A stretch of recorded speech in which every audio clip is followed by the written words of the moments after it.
E nós vamos começar essa série de mulheres da Bíblia, mulheres que nos ensinam, mulheres que nos encorajam. E a primeira mulher que eu quero compartilhar com vocês é Lia. Lia, uma mulher que me ensinou muito. Eu tenho certeza que vai ensinar também para você.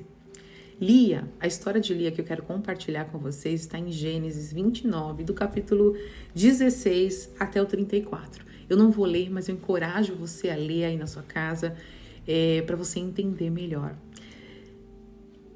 Labão tinha duas filhas, Lia e Raquel. Aqui na Bíblia fala que Raquel era bonita e atraente. Não fala que Lia era feia, mas fala que Raquel era bonita e atraente.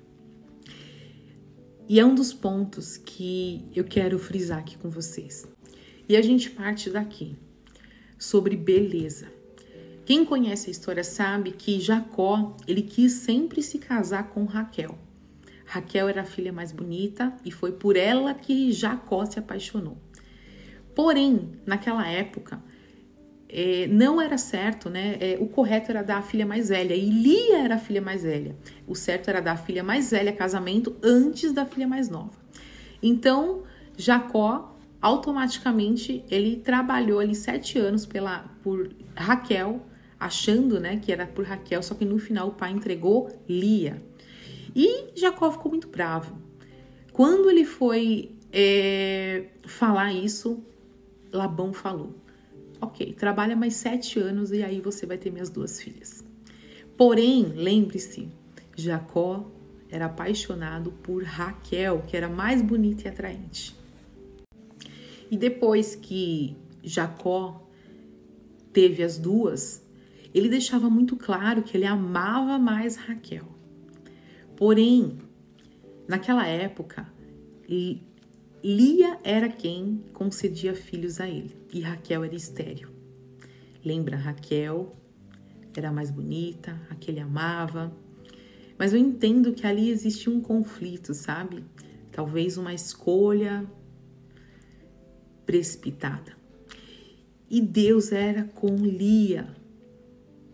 Lia, tudo que Lia fazia, ela engrandecia a Deus. E Lia começou a dar filhos para Jacó. Começou a dar 1, 2, 3 filhos. Raquel começou a ficar muito brava com a sua irmã, porque ela estava dando muitos filhos e ela não. E a gente vê aqui nessa história um conflito entre família. Enquanto Raquel só reclamava, colocava a culpa em Jacó por ela não ter filhos, Lia agradecia e engrandecia o nome de Deus. 2 mulheres criadas no mesmo lugar. Uma tinha uma visão e outra tinha outra.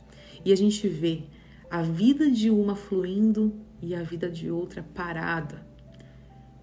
Eu tenho certeza que Jacó aguentou muita coisa, né? Obviamente porque ele era apaixonado por Raquel. Foi por ela que ele se apaixonou. Mas eu queria tocar num ponto aqui para vocês. Deus não olha o coração. Foi esse um dos ensinamentos que eu tirei. Deus não olha o exterior, Deus olha o coração. O homem olha a aparência, mas Deus não. Quantas vezes nós fazemos escolhas? Para você que não casou ainda, quantas vezes nós olhamos o externo e não o... E eu quero que você reflita sobre isso, sobre beleza e aparência.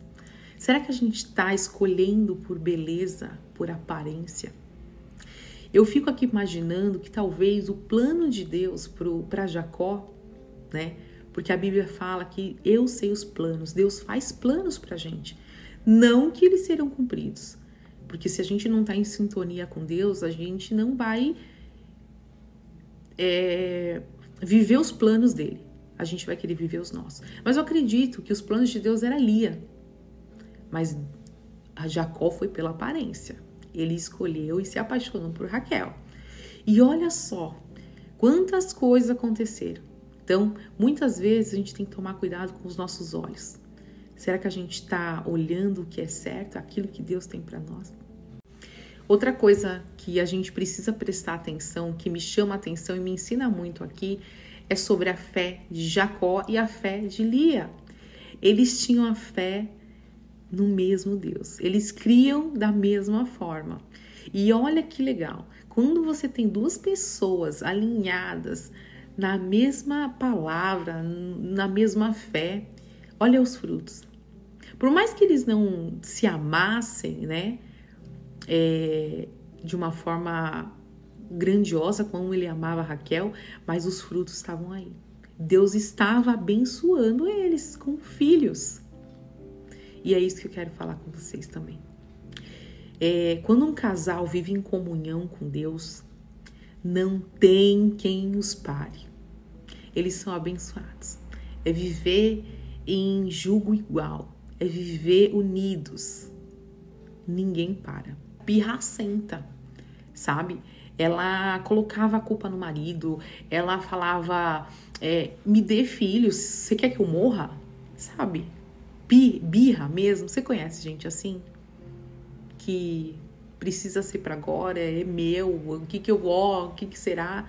Outra coisa que a gente ensina, que a gente aprende aqui, não seja assim. Não seja. Para concluir toda essa história, por isso que a gente tem que pensar muito bem como a gente começa a nossa história, porque vocês vão ver como que vai ser o final disso. O primeiro filho de Lia e Jacó foi Rúben. E Rúben, a gente vai ver na passagem, Rúben, gente, ele tem a linhagem de Jesus. Rúben contribuiu para a linhagem de Jesus. Lia contribuiu para a linhagem. Então, olha, gente, que incrível. Lia fez parte da história. Lia fez parte da linhagem de Jesus. Rúben fez parte da linhagem de Jesus, da parentela que antecedeu Jesus. Olha que incrível. Olha como os planos que Deus tem para nós é muito maior do que a gente possa imaginar. Olha como essa mulher foi lembrada na história. Por outro lado, Raquel, dando seu jeitinho brasileiro, entregou a sua serva Bila para ter filhos com Jacó, porque ela não estava se aguentando mais. Então vai lá, tome a serva e desse relacionamento saiu o quê? Saiu Dan. Gente, a Bíblia fala que Dan não era uma pessoa muito legal.